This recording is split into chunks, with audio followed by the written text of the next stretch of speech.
This is a lecture from Open Tuition. To benefit from the lecture, you should download the free lecture notes from opentuition.com. In our first session together here on Chapter 4, what we've seen as the main part of this particular chapter relevant to your exams is that we have to adjust up the accounting profit to make it acceptable for taxation purposes. The starting point for this exercise on your so-called adjustment of profit statement is the net profit at the bottom of your financial accounting statement of profit or loss. So we pick up the net profit. We don't try to produce an entirely new taxation statement of profit or loss. Start with the bottom line accounting net profit and then adjust. What adjustments are required? Principally, and the main part of any answer, is going through a lengthy list of expense items and determining whether any of those should be disallowed. They may be perfectly valid accounting debits, but they're not allowable for taxation. Our favourite amongst those, depreciation, replaced of course, as we'll see in Chapter 5 in our next session together, with capital allowances there. But we go through the expense items looking for those that are not allowable for tax and we add back. With depreciation, it's the full amount. With many other expense items, we'll get an analysis. So you'll see a figure given as the debit on the statement of profit or loss and it's referenced to a note. We analyse that note to see which particular bit, for example in terms of entertaining and gifts there, which particular entertaining or gifts expenditure should be disallowed. What we are required to do in terms of your exam answers anyway, is also, as per the requirement of the question, as it will state, if there's something listed in the question, but it requires no adjustment, then you have to record that on your adjustment of profit statement, but with a zero adjustment. So you can't just ignore items where you don't know what to do. You've got to deal with every item listed, saying, is it allowable, in which case zero adjustment. If it's an expense item that is disallowed, we add it back. And of course, if there is a credit side of the statement of profit or loss, if there's anything non-trading, like property income, interest income, dividend income, or whatever, more likely a profit on the sale of an asset, if there's anything of that nature that is not trading, then that is to be deducted in the adjustment of profits. Now we've worked through as far as this one here, identified as K, fines and penalties. Now clearly if the business breaks the law, then you are not going to have any fine that is charged, any penalty that is charged as an allowable expense. So the basic rule of thumb here is that we'll disallow any fines and penalties.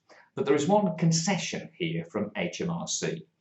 And although we said they will be disallowed unless, and the concession is for a parking fine paid on behalf of an employee and incurred whilst on business. So a little concession here to say, look, okay, if your salesperson has put their car on a double yellow line while he's rushed in for a late business meeting, come out and found he's got a parking ticket, and you, the company, the employer, has paid the parking fine. If they've done that, then by concession, it will be allowable. But basically any others, typical ones you see would be the business has had a fine under the health and safety rules and regulations. Clearly you've broken the law, the business has broken the law, and therefore it's not allowable. Next one.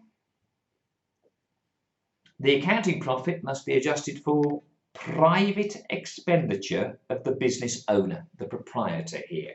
Any private use by the proprietor of any expense item is disallowed. We're only going to allow business expenses. So where might we see this?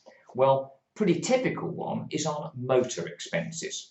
Because what we discover is that the figure debited on the statement of profit or loss for motor expenses is actually all of the motor expenses of the vehicle used by the owner of the business, the proprietor. But then we're told that actually not all of the mileage is indeed business. Well, you wouldn't expect it to be. Some of it is private. Therefore, the private element we must add back.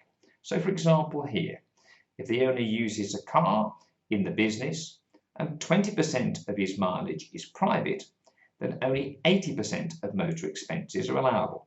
So what do? We add back the disallowable bit, the 20% in the adjustment of profit. Now do be careful here to read the question carefully, because what they do is sometimes, and maybe on one item, you may have more than one to deal with, they tell you, oh, this was the private use percentage, and on another one they tell you this was the business use percentage. Just read it carefully as to which it is. Remember, what we're disallowing, what we're adding back, is the private use. Sadly, some students, as especially tragic on, say, an objective testing question, they go and get it wrong by actually adding back the allowable bit, the business use element. That's what's allowable. It is the private use that is disallowed, and it is it that is going to be added back. Make sure you read the question carefully. If the owner, however, provides an employee with a car, like a salesperson there, and 20% of that mileage was for private use by the employee, then the full amount of motor expense is allowable. No add back, no disallowance. The reason being that the employee is going to be taxed on the private use as employment income. That if an employer provides an employee with a car, then the employment income assessment for the employee, that will include the assessment in relation to the car benefit. So that will be sorted out within the income tax system as an employment income. Something we'll see, as I think I said to you last time, in chapter 9 there, where car benefits are again eminently examinable. So we'll deal with that then. But so far as we're concerned now, watch out for that. Don't just see private use and think add back. Who has the private use? Private use by the owner, the proprietor, add back. Private use by an employee of the business, that is allowable. Next one, any deduction described as owner's salary or drawings or interest on capital invested in the business is disallowed. Again, if the proprietor takes money out of the business, those are drawings. Drawings, as you know from accounting, are not an expense. Now they might try to rename it the owner's salary. No, he doesn't have a salary. This is an unincorporated trade. What the unincorporated trader has is an adjusted trading profit. They do not have a salary. So if you get that management salary, management fee there, those are drawings, and hence they are added back, they are disallowed. Next one, interest paid on overdue tax is not deductible. Yeah, if you were late paying your tax and you then have to pay interest for the period for which it was overdue, don't expect to get tax relief there. Interest paid on overdue tax is not deductible, and interest received on overpaid tax is not taxable. Both of those outside the scope of the taxation system.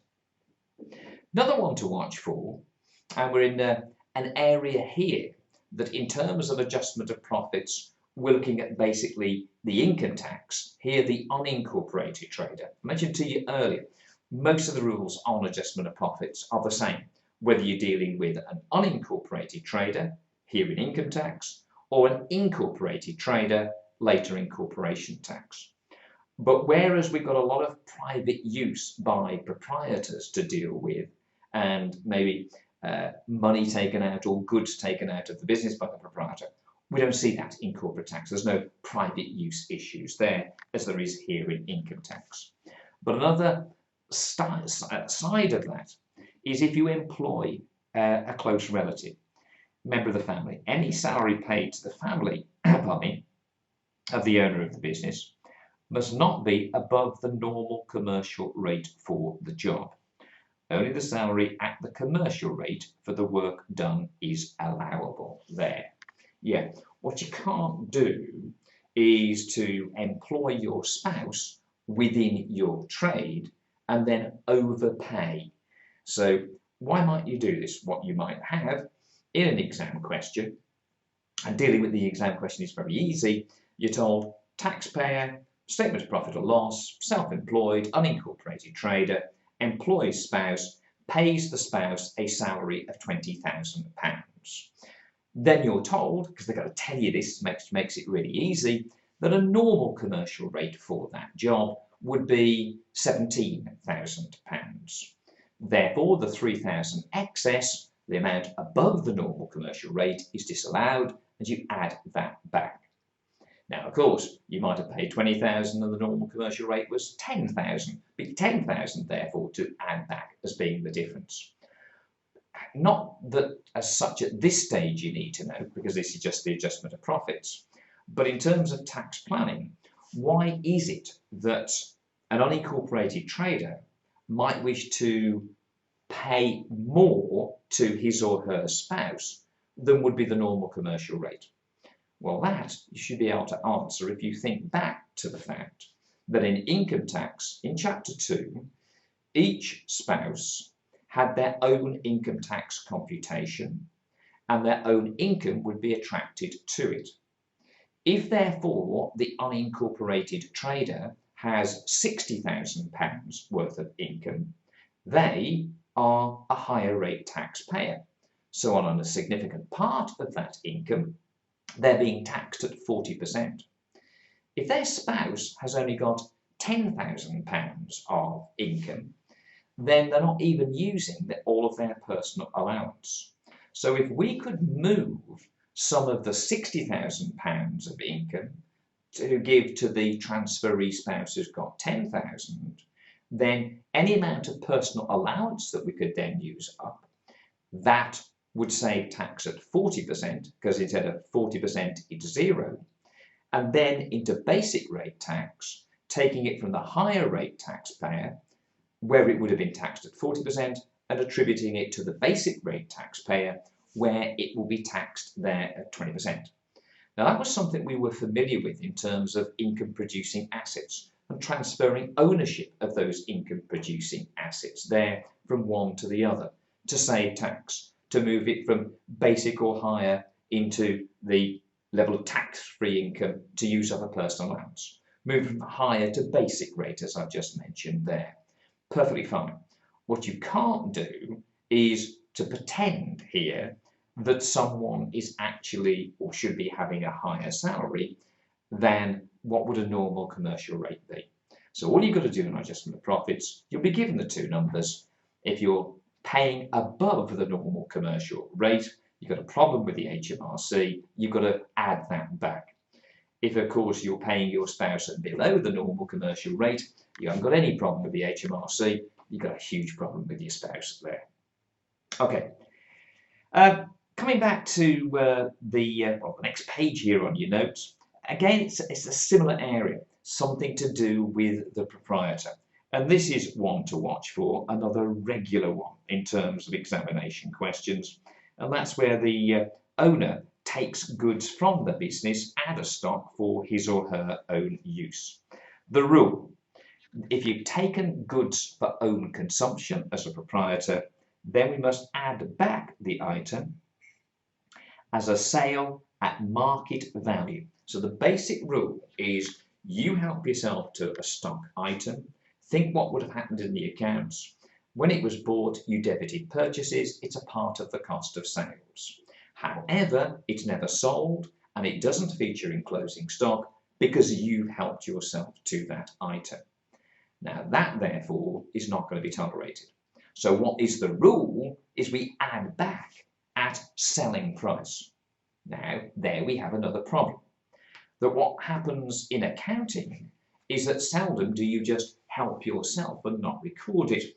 What would happen is, having recorded the purchase and debited the cost to purchases as part of cost of sales, when then you take those goods for your own consumption, you would credit purchases and debit drawings, so you'd cancel it out. Now that may be fine for accounting, not good enough, I'm afraid, for tax. So a typical one that you may see would be something like this, that the individual took goods from stock that were in stock at a cost of £600. Their resale value, their market value, was £1,000. And what we're then told is whether or not already within the accounts any adjustment has been made. Adjustment, that is, for the cost of the goods taken.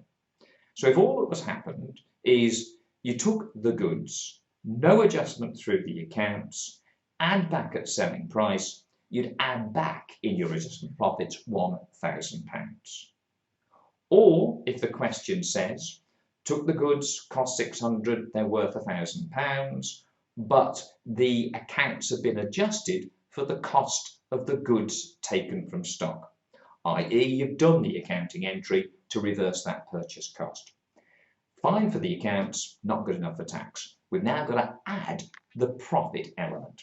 So the cost was 600, the sales value was £1,000, therefore add back £400. So read the question, as we keep saying, very carefully. Have we just taken the goods from stock and done nothing in the accounts, add back at selling price? Or have we taken the goods from stock and adjusted already for their cost in the accounts, in which case add back the profit element there? Nearly there. If you're dealing with a new business that has just commenced to trade, what you might have is what we call pre-trading expenditure. And it's fairly common that you might have a situation where a business started trading on the 1st of January 2017, shall we say.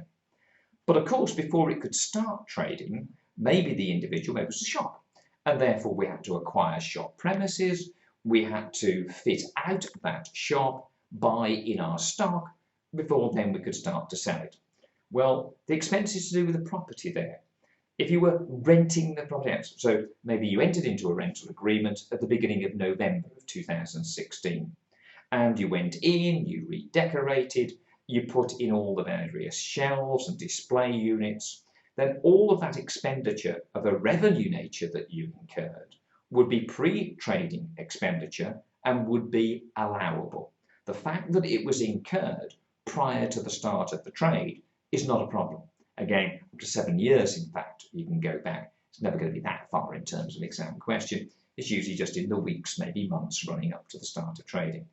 Now, the only thing to watch out for here is we'll allow pre-trading revenue expenditure so long as it would otherwise have been allowable had it been incurred post the commencement of trading. So, for example, if you were entertaining potential customers in this run up to starting the trade, and if we look back, let's get the pen to work. If we look back up here, we will see that entertaining is disallowed there unless you're entertaining employees. So there you have an expense that even if you had incurred it post commencement of trading would not have been allowable.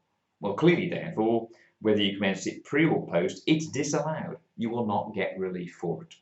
But if it's pre-trading, revenue expenditure of a nature that would have been allowable had you incurred it post commencement of trading, it's no problem. It is allowable, no add back.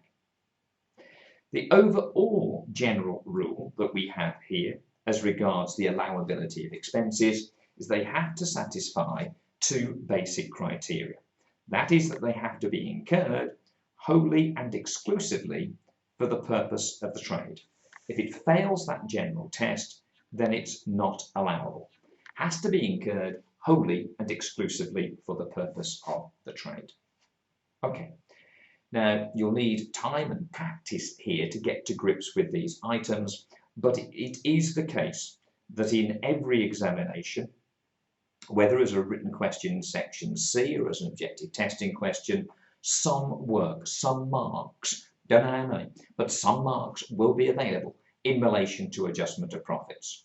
The only other thing I cannot tell you for certain is whether the adjustment of profit exercise that you're called upon to deal with will be as we're dealing with now, here in Chapter 4, for the unincorporated trader, so it's income tax, or whether, as we'll see later in Chapter 16, if it is corporate tax and we're dealing with incorporated traders.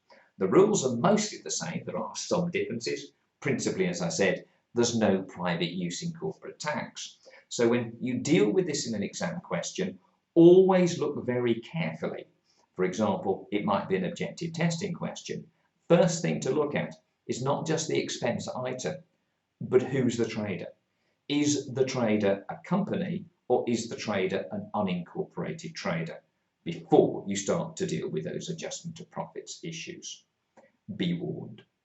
Okay, well, we've got our example here, example 1, to now work through and what is the requirement on this, as it always would be, to compute for the taxpayer, here the taxpayer is Jeremy, tax adjusted trading profit for the year ended 31st of May 2017. Now, if it's a written question, then we'll set up our adjustment of profit statement for Jeremy, and it's for the year ended 31st of May 2017. Here, as they say, is one I prepared earlier, and it would look like that. So, who are you preparing this document for? It's for Jeremy. What is it? It's an adjustment of profit statement. When is it for? Accounting year ended 31st of May 17. The starting point for the adjustment of profit process is the net profit as per the accounts. That figure, 30,200, which we have taken, let's go back to here, which we have taken, of course, as that net profit there at the bottom of our statement of profit or loss. Now,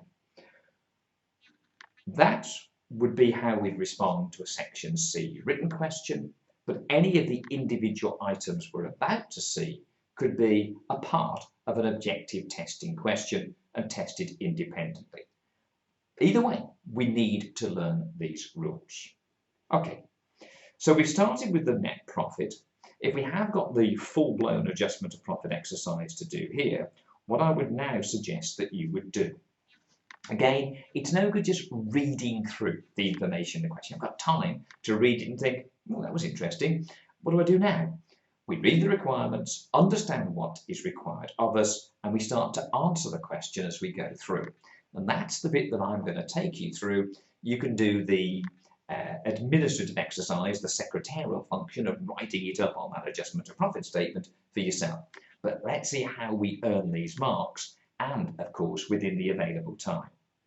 First thing we do, having picked up the accounting net profit, go to the top of the statement of profit or loss and come down that, looking for any items there where you don't need to refer to a note. There will be several of them, as you can see.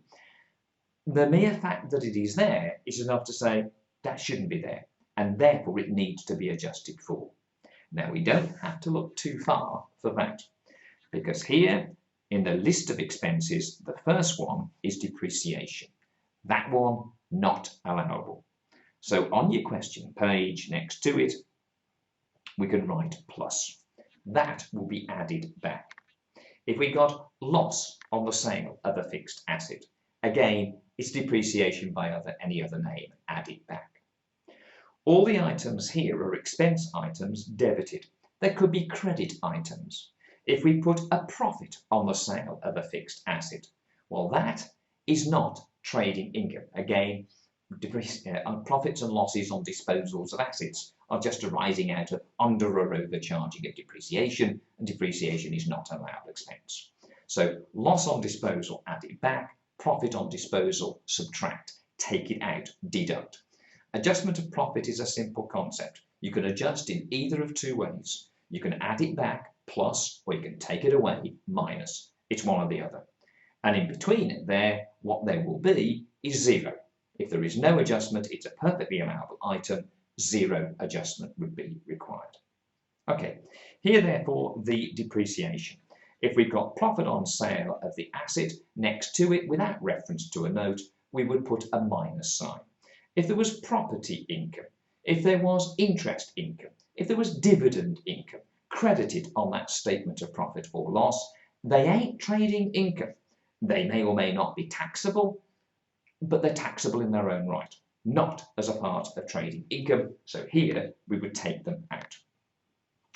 Now, when we look at the remaining expense items, what we can see, of course, there is each of them has a note referred to them. and hence therefore we must now look at those notes. So light and heat, note 1 there, and also rent and rates is note 1. What does note 1 say? It's to do with accommodation, private accommodation. Jeremy and his wife live in a flat that is situated above the clothing shop. Of the expenditure included in the statement of profit or loss for light and heat, rent and rates, 40% relates to the flat. There you go, you've got 40% private use in relation to heat and light. So back to that item on your statement of profit or loss, plus 40%. We're going to have to add back the private use expenditure. Also applicable on rent and rates, plus 40%. Now, we're told there 40% relates to the flat. The flat is the private bit, that's the disallowed bit. If they told us that 60% was for the shop, again, same adjustment, add back 40%, because 40% would be the private use. Check out which figure they're giving you. Is it the private use? That's the bit you disallow, you add back. Or if they give you the business use, that's the allowable part. If the allowable part was 60%, the disallowable private element is 40%. That's the bit you add back. On to note 2 for motor expenses here. Jeremy drove a total of 12,000 miles, of which 9,000 were for private journeys. Very clearly, therefore, 9/12 of this is going to be disallowed. So back to your motor expenses, there on the question page. What we can do is go there, as I said, 9,000 out of 12,000 was private, so plus 9/12. I think we can drop the noughts on that, plus 9/12. On we go to the professional fees. What have we got here? Professional fees are as follows. Accountancy. Well, fine. Accountancy, £700. Nothing. We've got to have accountancy work done for any trading, any business there. So that would seem perfectly fine. The only thing we might say, being that we're accountants, is it not nearly big enough. We'd like that to be a much bigger figure indeed. But no, accountancy, 700, at this point anyway, seems okay. Legal fees in connection with the purchase of the clothing shop. Now then, with legal fees, this comes under that same basic rule of, is it a revenue expense, is it capital expense? Anything that's capital is not allowable against the trading income. This is the purchase of the shop. It's to do with the purchase of an asset. Purchase of an asset is capital expenditure. So those legal fees, therefore, in connection with the purchase of the shop are not allowed and will need to be added back. They are added back. So legal fees, look at what it is in relation to. Is it a revenue item like debt collection? Like, oh, that's a bit of a giveaway, isn't it? The next one, debt collection. Tick, that one is perfectly fine. Or was it to do with the drawing up of employee contracts? All of that is trading, that's fine. But if it's to do with the purchase or indeed the sale of an asset, that is capital and therefore is disallowed. Again, you might think that's a little bit harsh because it seems like a perfectly reasonable business expense, but it is dealt with within the tax system. It's just not here under income tax. If you've incurred such capital expenses when you purchase the property, when eventually you sell that property, then those expenses, those capital expenses you've incurred, the legal expenses on the purchase of the property, there will be allowable deductions as a cost there against the sales proceeds. They will serve to reduce that chargeable gain. So yes, you will get tax relief, but in a capital gains calculation when eventually the property is sold. Okay, debt collection percent is fine, but then having thought all was fine with the accountancy, we discover included in the figure for accountancy is £250 in respect of a capital gains tax computation. Now, that will be a capital gains tax computation for the individual. Do you think that working out a capital gains tax cost for the individual Jeremy has got anything to do with the business and would therefore be allowed as a trading expense? I'm hopeful that you're saying not a chance. No. So that is a private expense item, and therefore the 250, add back, put a plus sign next to the 250. Right, we're rocking and rolling here. Note 4, repairs and renewals. Here we go. We've got 5660 in total. What does it say? The figure of 5660 includes £2,200 for decorating the clothing shop during July 16. Now, the information that we had here about this business, we look back to the start here, is that on the 1st of June 16, Jerry commenced in self-employment running the retail shop. What you've got here, therefore, is decorating the shop during July 16, perfectly reasonable repair maintenance expense. So that one is fine. £1,050 for decorating, oh, there's the word, the private flat. It's private. Private use, not business use. That, therefore, is not allowed. Put a plus sign next to your £1,050. It is clearly not allowable. We're also told that the building was in a usable state when it was purchased. Now, there is a reason for that. We were told that we just bought the property.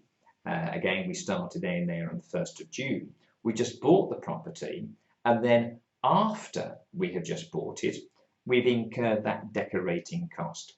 Now, there is an issue that says if you buy an asset and you then carry out what looks like repairs expenditure, repairs maintenance expenditure, then as long as that asset was usable, might not have been much good, but it was usable, then the expense you then incur is allowable. But if you were ever told here that the building was not in a usable state prior to it being decorated, then the expense item is disallowed. So the basic rule to apply: you buy an asset, you carry out a repair. If they tell you that the asset when purchased was usable, then it is a revenue expense when you repair. If they tell you, however, that when the asset was purchased, it was not usable for the purpose for which it was acquired, then the repair expenditure is treated as capital and is disallowed here in the adjustment of profits. So again, one to watch for. But here, fine. The only problem we've got is the private use item. Note 5, sundry expenses. Here, well, all sorts of goodies can be found within this. Includes £640 for gifts to customers of food hampers. Food. Doesn't matter what they cost, whether it's £40 each or whatever. Remember, so far as gifts to customers are concerned, they must, yes, cost less than £50. Yes, they did. They must represent a conspicuous advertisement for the business. Well, no reference to that. But the point is, it must not be food, drink, tobacco products, or exchangeable vouchers. This clearly is food. As soon as you see that, it's disallowed. You don't care how much it cost. So, 640, add back, put a plus sign next to that one. Next one, £320 for gifts to customers of pens carrying an advertisement for the shop, costing £1.60 each. No problem. All of that is allowable. We can see cost less than £50, conspicuous advertisement for the business, and it's not food, drink, tobacco products or exchangeable vouchers. I'm sure it's not an edible pen, and on that basis, therefore, yes, that expenditure will be allowable. We now get donations and subscriptions. £100 for a donation to a national charity. Donations to national charity, not allowed. Put a plus sign next to the £100. Disallowed. £40 for a donation to a local charity's fete. The fete programme carried a free advertisement for the clothing shop. What do you reckon to that? It's small, it's local, it represents an advert. Yeah, this is fine. That, therefore, will be an allowable expense. Watch out in terms of how examiners could, dare I say, trick you here. Not that they do try to do that, of course. But here, this self-same item, £40, donation to local charity, Fates programme carried the free advertisement, but what you're then told is that Jeremy made the payment under the gift aid system. If it was paid under gift aid, it's separately dealt with, as we saw in chapter 2. It's not a trading expense, and on that basis it would be added back. So watch out for that one. Typical little ploy, tell you all the stuff that would make it allowable, but then tell you that it was paid under the gift aid system, not therefore allowable. Add it back. Wages and salaries. Of that figure includes an annual salary of £15,500 paid to Jeremy's wife. She does work in the clothing shop, so fine, yes, you can employ whoever you like as a sales assistant, but the other sales assistants doing the same job paid an annual salary of £11,000. So what do we do here? Very clearly, and they've got to spell it out for you, so it's not difficult in practice to try and find out what these differentials might be, but not difficult here. We're paying above a normal commercial rate to a family member. Commercial rate 11,000, actually paying 15.5. What is the difference? Plus add back 4,500 plus 4,500 there, the excess above the normal commercial rate. Add it back. Note 7, goods for own use. Jeremy took clothes out of the shop for his personal use without paying or accounting for them. So we bought them, they went through purchases, part of the stock there of the business, and then we just helped ourselves and not recorded anything through the accounts. Remember what the rule therefore is, we add back at selling price. Add back at selling price. What does it say here? The cost of the clothes was £460, selling price £650, add back the £650. What would we have done if instead it had said that we had accounted for the cost of those goods taken? Then the cost of the goods was £460, the resale value £650. If we've already accounted for the cost, £460, it's the profit element that now needs to be added back. We take £650 minus £460, which I think might equal £190. And that would be the add back. We'd add that back. So read the question carefully. Normal rule, add back at selling price. But if we've already adjusted for the cost, there's no further, the further add back is simply for the profit element there, as you see with that example. Finally, no work for us to do here, because on plant and machinery, what replaces the disallowed depreciation charge? Capital allowances. And we're told there that for the period, they're 13,060. As the note then says, in the exam, they're not likely to give that to you. That's a figure, in a written question anyway, that you're going to have to work out for yourself. But that awaits us, as we say there, in chapter 5. What I want you to do now, however, is to make sure you've noted down all those adjustments, compute therefore what you think the tax adjusted trading profit of that business, of Jeremy's business, is, and check that out with a model answer. Once done, again, there are practice questions that you can have a go at here, and then ensure that you're ready to join us in chapter 5, where we deal with, as just mentioned there, the capital allowances available on qualifying plant and machinery. As ever, look forward to seeing you there.